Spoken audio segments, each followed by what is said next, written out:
हैं आज की देश की मुख्य खबरों पर। तमिलनाडु में कोरोना की तीसरी लहर से निपटने की तैयारी में सरकार आवंटित किए 100 करोड़।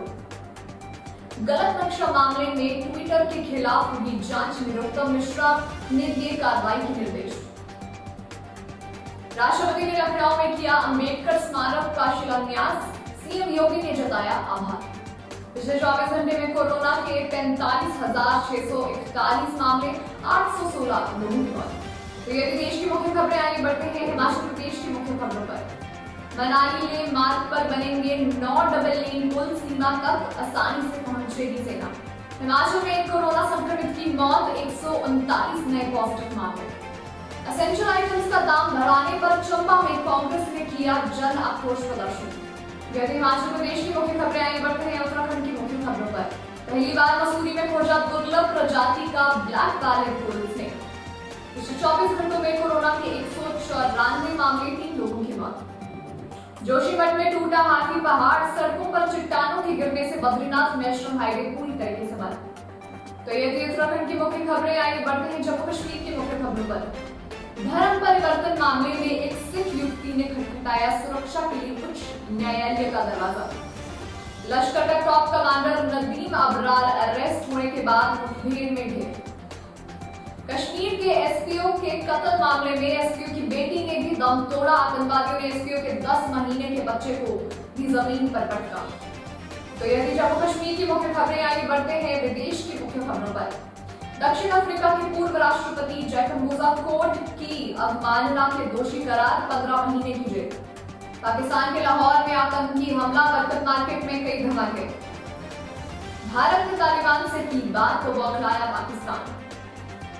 तो ये थी आज की मुख्य खबरें। बाकी डेली न्यूज अपडेट्स के लिए आप हमारे चैनल द कॉन्स्टिट्यूशन टीवी को सब्सक्राइब कर सकते हैं और साथ ही में द कॉन्स्टिट्यूशन टीवी का एक शो, एक प्रोग्राम रूबरू एक मुलाकात में आज हमारे स्पेशल गेस्ट अनीशा अंसारी, जो कि हिमाचल प्रदेश की फीमेल क्रिकेटर हैं, उनका आप इंटरव्यू रूबरू में देखिए। ये रहा इंटरव्यू, आप देखते रहिए द कॉन्स्टिट्यूशन टीवी।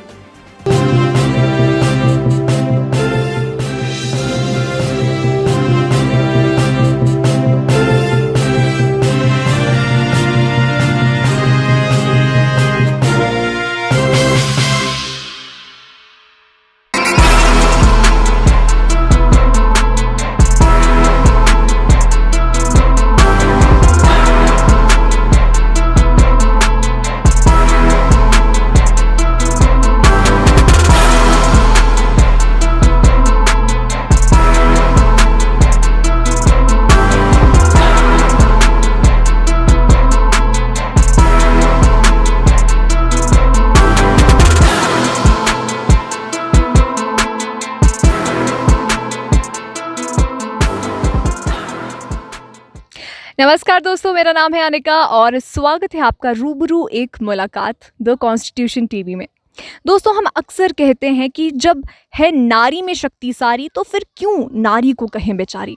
अक्सर ऐसा हिंदुस्तान में या बहुत से मुल्कों में होता है कि बचपन से ही लड़कों को क्रिकेट और बैट बॉल पकड़ा दिया जाता है और महिलाओं को, बच्चियों को बारबी डॉल और किचन सेट पकड़ा दिया जाता है और कहते हैं कि स्पोर्ट्स में शायद तुम इतनी जगह नहीं बना पाओगी, दौड़ो मत। अक्सर ऐसी चीज़ें हमें सुनने को मिलती हैं, लेकिन ऐसी आज कई महिलाएं हैं जो आज भी ये सोच बदल रही हैं और बदल चुकी हैं। जी हाँ, आज हमारे साथ एक ऐसी ही महिला मौजूद हैं जो Himachal Pradesh women's cricket team की प्लेयर हैं, अनीशा अख्तर अली अंसारी। अनीशा जी, बहुत बहुत स्वागत है आपका हमारी रूबरू एक मुलाकात द कॉन्स्टिट्यूशन टीवी में। Good evening ma'am, Anika ma'am, thank you so much. आपने मुझे द कॉन्स्टिट्यूशन टीवी के लिए आमंत्रित किया, इसका मैं बहुत बहुत धन्यवाद करती हूँ। बहुत बहुत शुक्रिया अनीशा जी। अनीशा जी, आप पहले हमें ये बताइए कि ये सिलसिला शुरू हुआ कैसे, कि आप अपने बचपन के बारे में बताइए, अपने जन्म के बारे में बताइए, आप कहाँ से हैं और क्यों। जाहिर सी बात है लड़कों को इंटरेस्ट ज़्यादा होता है और लड़कियों को ये इंटरेस्ट नहीं होता, तो लड़कियों में ऐसी एक चीज़ जो आपने देखी हो या आप शुरू से फॉलो करते हो, कैसे ये सिलसिला शुरू हुआ? मैं सिरमौर की रहने वाली हूँ, नाहन से जी। और मैं एक मतलब कि मुझे क्रिकेट का बचपन से ही शौक था और मतलब कि मेरे घर पे ऐसा है कि लड़कियों को ज़्यादा मतलब क्रिकेट नहीं खेलने देते थे, हाँ। तो उनको मना करते थे कि गर्ल्स नहीं क्रिकेट खेलती। हमारे मुस्लिम में ऐसा कल्चर होता है कि लड़कियों को बाहर नहीं भेजा जाता, पर मुझे बचपन से ही लड़कों के साथ रहने का शौक था और मैं बचपन से ही लड़कों के साथ खेलती थी। मतलब कि मेरा एक घर के पास एक नियर सेंट्रल जेल है जहाँ पे मैंने अपनी क्रिकेट की शुरुआत करी। मैं लड़कों के साथ ऐसे ही मस्ती में बॉलिंग वगैरह करती थी। फिर लड़के मुझे डेली बोलते थे कि दीदी आप हमारे साथ आओ खेलो। मतलब कि मेरे को लगता नहीं था कि मतलब कि मैं इतनी बड़ी मतलब ऐसी अपॉर्चुनिटी मुझे मिलेगी यहाँ आने की। और मैं उनके साथ खेल खेल के मैंने बहुत कुछ सीखा। और मेरे फादर अख्तर अली, उन्होंने मुझे भी काफ़ी ज़्यादा सपोर्ट किया। उन्होंने मुझे कभी ऐसे नहीं कहा कि बेटा आपने नहीं खेलना है, आपने नहीं जाना है। उन्होंने मुझे हमेशा बोला कि जो तेरा मन है जैसा तू चाहती, क्योंकि मुझे शुरू से शौक था क्रिकेट खेलने का। हाँ जी। तो फिर मैं उसके बाद मैंने अपने छोटे से सिरमौर में मतलब की शुरुआत करी बच्चों के साथ खेल के, लड़कों के साथ।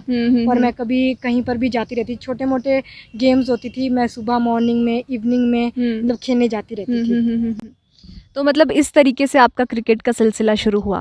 पहली बार आपने Himachal Pradesh cricket women's cricket team कब ज्वाइन किया और किस तरीके से यहाँ पे आए? सबसे पहले मेरे सिरमौर में एक चंबा ग्राउंड का मैदान है, वहाँ पे मैंने जाना शुरू किया। वहाँ पे एक एमपी सर थे जिन्होंने मुझे वहाँ पे ग्राउंड पे बुलाया। उन्होंने मेरी बॉलिंग देखकर वो मुझसे बहुत खुश हुए कि इतनी कम उम्र में ये लड़की इतना अच्छा बॉल डाल सकती है, तो ये काफ़ी आगे तक जा सकती है। उन्होंने मुझे फिर वहाँ पे मैंने एकेडमी ज्वाइन करी। मैं सुबह शाम दोनों टाइम वहाँ पे प्रैक्टिस करती थी लड़कों के साथ। और फिर एक दिन ऐसा आया कि उन्होंने मुझे न्यूज़पेपर में आया कि कांगड़ा में एक ट्रायल होगा, वहाँ पे एक वर्ल्ड में एक एकेडमी खुल रही है जिसमें लड़कियों को रखा जाएगा, तो आपका वहाँ पे ट्रायल होगा। फिर मैं थोड़ी सी नर्वस थी कि मैं इतने बड़े प्लेटफॉर्म में कि मुझे ऐसा लगा कि मैं घर से कैसे जाऊँगी, मैं इतनी दूर कभी मुझे भेजा नहीं। पर मेरे को ये था कि हाँ मैं मतलब कि मैंने इधर ही खेलना है, सोचा नहीं था कि मैं इधर आ जाऊंगी। फिर ट्रायल हुआ। ट्रायल के लिए मुझे सबसे पहले मेरे सिरमौर में ट्रायल हुआ। वहाँ पे मतलब कि 30-40 लड़कियों का ट्रायल हुआ। उन्होंने मुझे वहाँ पे देखा कि मैं आगे जाने के लिए कैपेबल हूँ या नहीं। उन्होंने मुझे वहाँ पे ट्रायल दिया, तो मैंने वहाँ पे बहुत अच्छी बॉलिंग करी और उसके बेस पे उन्होंने मुझे आगे जाने का मौका दिया। फिर उसके बाद ट्रायल हुआ कांगड़ा में। मैं 2009 में कांगड़ा में ट्रायल देने के लिए आई। 90 लड़के ट्रायल देने के लिए आई थी। अरे और 90 लड़कियों में से सिरमौर में से 12 लड़कियाँ मेरे साथ ट्रायल देने आई थी, जिसमें से मैं अकेली लड़की सिलेक्ट हुई थी। मतलब कि वो मेरे से ज़्यादा अच्छा खेलती थी। मतलब कि उन्होंने पहले नेशनल खेले हुए थे। मतलब कि मेरे को ऐसे शौक नहीं था, मैं ऐसे खुशी के तौर पे कि चलो हाँ मुझे ऐसे बाहर जाना है, तो मैं उनके साथ आ गई। फिर मेरे को 9 बजे मेरा ट्रायल शुरू हुआ और मुझे 3 बजे बॉलिंग मिली। मतलब कि मैं सारा दिन वहाँ पे खड़ी रही कि मेरी टर्न कब आएगी, मुझे कब मौका मिलेगा अपने आप को दिखाने की कि मैंने कब बॉल डाला है। मुझे 3 बजे मेरे को बॉलिंग करने का मौका मिला। मैंने वहाँ पे बॉलिंग करी और उसके बेस पे मैंने 4-5 ओवर्स डाले और मुझे बॉलिंग के बेस पे एकेडमी के लिए मतलब कैंप के लिए मुझे 22 लड़कियों में सिलेक्ट हुए। हाँ जी। तो आपका फैमिली का सपोर्ट किस तरीके से रहा? फैमिली का मेरा पूरा सपोर्ट था। मेरे फादर का, वो चाहते थे कि मेरे घर पे कोई ऐसे क्रिकेटर नहीं था। उनको पता था कि मैं बचपन से ही शौक है मुझे लड़कों की तरह खेलने का। वो मुझे मानते नहीं थे कि मैं लड़की हूँ। जैसे थे कि हमारे घर में एक लड़का ही है, जैसा कि इसके शौक पूरे किए जाए, इसको किसी चीज़ के लिए मना नहीं किया जाए। उन्होंने मुझे, मेरी फादर ने मुझे पूरा सपोर्ट किया। उन्होंने मुझे कभी किसी चीज़ में कमी नहीं आने दी। उन्होंने बोला अगर ये आगे जाना चाहती है तो हम इसके साथ हैं, हम इसका पूरा साथ देंगे। मेरे फादर का इसमें बहुत बड़ा हाथ है। बहुत ही बढ़िया बात है अनीशा जी। और ऐसे फादर और ऐसे पेरेंट्स हमें चाहिए जो छोटे गांवों से अगर उठ के आते हैं इतने बड़े शहर में या इतने बड़े मुकाम में, तो पेरेंट्स को सपोर्ट कहीं ना कहीं वो चीज़ करनी चाहिए। तो बहुत ही बढ़िया अनीशा जी। अनीशा जी आप ये बताइए हमें कि आपको कभी कुछ ऐसी प्रॉब्लम्स फेस करनी पड़ी हो सोसाइटी की तरफ से कि आपको लगा हो कि नहीं अब मुझे क्रिकेट छोड़ देना है, कुछ ऐसा प्रेशर हो? क्योंकि अक्सर सोसाइटी प्रेशर होता है जब एक महिला क्रिकेट की इंडस्ट्री में जाती है। तो कभी कुछ ऐसा हुआ हो जिंदगी में कि आपको लगा हो कि नहीं अब मुझे क्रिकेट छोड़ देना चाहिए? नहीं, एक्चुअली में मेरे जहाँ पर मैं रहती हूँ, मुझे जितना भी मेरा एरिया है वहाँ का, उन्होंने मुझे सबने सपोर्ट किया। वो चाहते थे कि उन्होंने मेरे को बचपन से ही देखा कि मैं लड़कों के साथ रही हूँ। मुझे इवन मेरे एरिया के जितने भी लोग हैं वो मुझे सारे सपोर्ट करते थे और मुझे वहाँ पे बबलू के नाम से बुलाते थे। अच्छा। कि भाई मैं अपनी एकेडमी खुद खोलती थी, वहाँ बच्चों को गाइड करती थी। छोटे बच्चे मेरे पास आते थे कि दीदी आप चलो हमारे को क्रिकेट सिखाओ। मैं छोटा मोटा टूर्नामेंट भी कराती थी। ऐसे मुझे ऐसे खुशी के लिए, ऐसे नहीं था कि इतना बड़ा अचीव हो जाएगा। मतलब कि जो भी है वहाँ पे सर, मेरे ग्राउंड के लड़के लड़कियाँ जो भी हैं मेरे को पूरा सपोर्ट करते थी। मेरे मोहल्ले में किसी ने मुझे कभी ऐसे मना नहीं किया कि लड़की है इसको बाहर नहीं भेजना है। उन्होंने बोला इसको एक बार आप मौका दो, क्या पता इसकी किस्मत आगे जाके कैसी हो जाए। आपने अभी तक कितने मैचेस खेले हैं और क्या एक्सपीरियंस रहा है आपका क्रिकेट इंडस्ट्री में? मैंने 2010 से अपनी क्रिकेट स्टार्ट करी है। मैंने अंडर 19 इंडिया कैंप लगाया है। 19 में खेली हूँ, 23 मैंने खेला है, सीनियर नेशनल में खेल चुकी हूँ। अभी सीनियर भी खेला है मैंने, डोमेस्टिक रणजी ट्रॉफी भी मैं खेल रही हूँ और सीनियर जोन 23 जोन में सारे फॉर्मेट खेल रही हूँ अभी तक। और एक्सपीरियंस कैसा रहा है आपका? एक्सपीरियंस अभी तक तो ठीक रहा है, मतलब कि काफ़ी मतलब कि स्ट्रगल भी बहुत किया। मतलब कि पहले मैं खेलने के लिए एकेडमी में मैं सिलेक्ट हुई, फिर वहाँ पे 22 लड़के थी, फिर हमारा सुबह शाम दोनों टाइम सेशन होता था।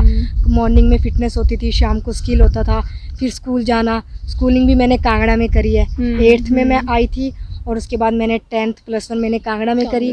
फिर इसके बाद हमारी एकेडमी धर्मशाला शिफ्ट हुई, फिर 2 साल मैं यहाँ पे रही हूँ। फिर मैंने +2 मैंने यहीं पर करी, फिर मेरी ट्रेनिंग यहाँ पे चलती रही। मेरे कोच है यहाँ पे पवन सर, जो मेरे कोच है, उन्होंने मुझे पूरा सपोर्ट किया। उन्होंने मुझे बहुत अच्छा बॉलर बनाया।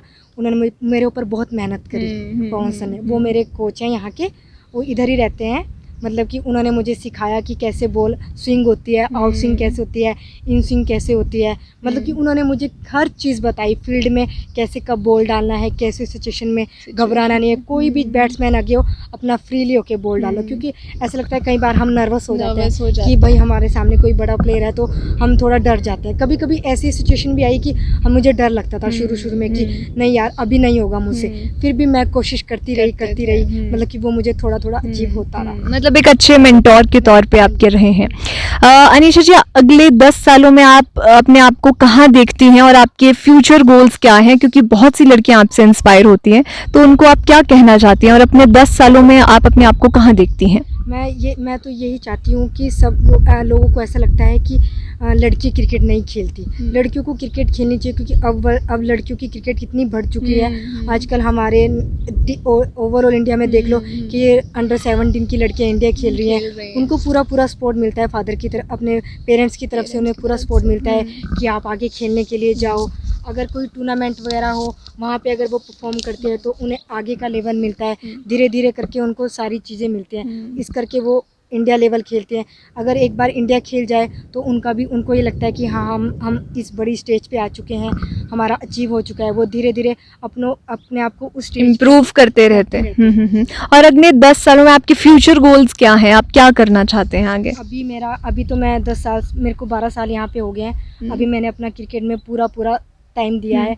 अब मैं चाहती हूँ कि साथ साथ मेरी इसकी जॉब का भी मैं अपना वो करती हूँ, मुझे जॉब भी मिल जाए।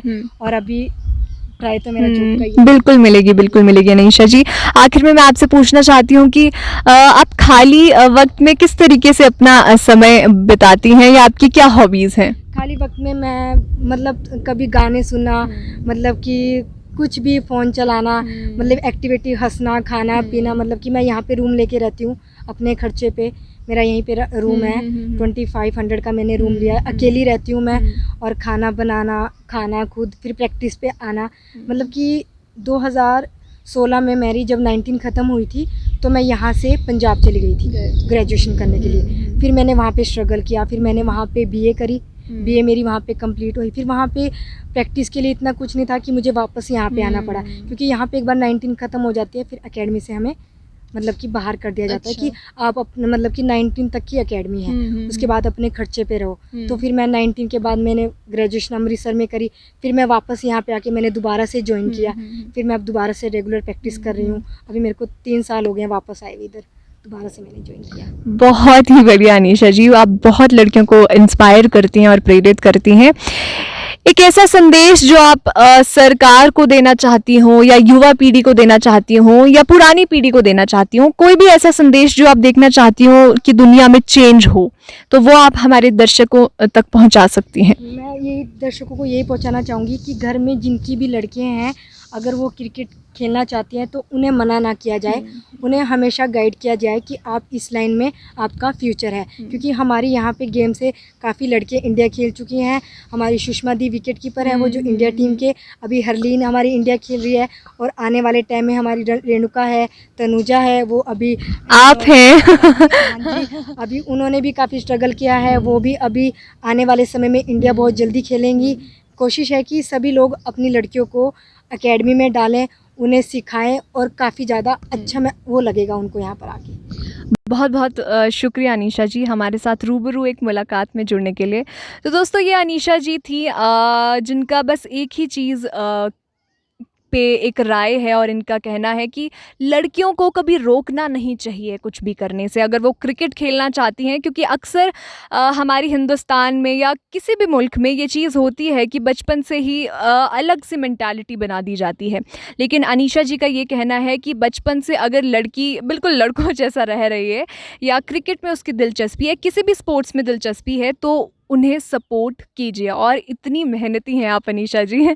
बहुत बहुत शुक्रिया हमारे साथ जुड़ने के लिए। हम इसी तरीके से एक अगले एपिसोड के साथ जुड़ेंगे। आप देखते रहिए द कॉन्स्टिट्यूशन टीवी। धन्यवाद।